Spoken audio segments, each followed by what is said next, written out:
अजित पवार विमान अपघात प्रकरणी डीजीसीए आणि व्हीएसआर कंपनी विरोधात एफआयआर दाखल करून घेण्यास मरीन लाईन्स पोलिसांचा नकार. रोहित पवार आणि पोलिसांमध्ये वाद. रोहित पवार उद्या बारामतीमध्ये जाऊन एफआयआर दाखल करणार.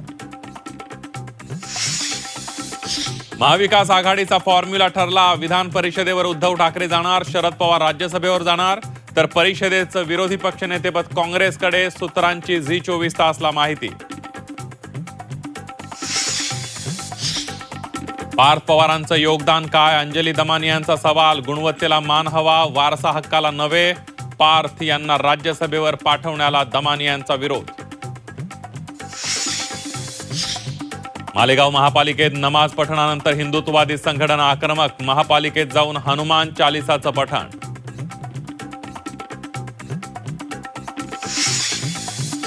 माहिती न घेता अंबादास दानवेंनी जमीन गैरव्यवहाराचे आरोप केले. दानवेंविरोधात अब्रू नुकसानीचा दावा दाखल करणार.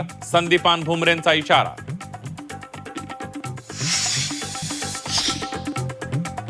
अवकाळी पावसाचा रब्बी पिकांना मोठा तडाखा. मराठवाड्यात 25,000 हेक्टरवरील पिकं उद्ध्वस्त. अतिवृष्टीतून मराठवाड्यातील शेतकरी सावरत असतानाच पुन्हा संकटात.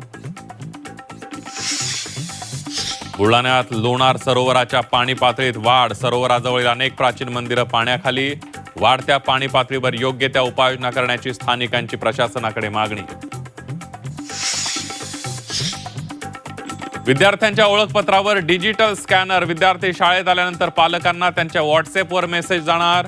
सांगलीच्या अलकुड एमच्या जिल्हा परिषद शाळेतला यशस्वी प्रयोग.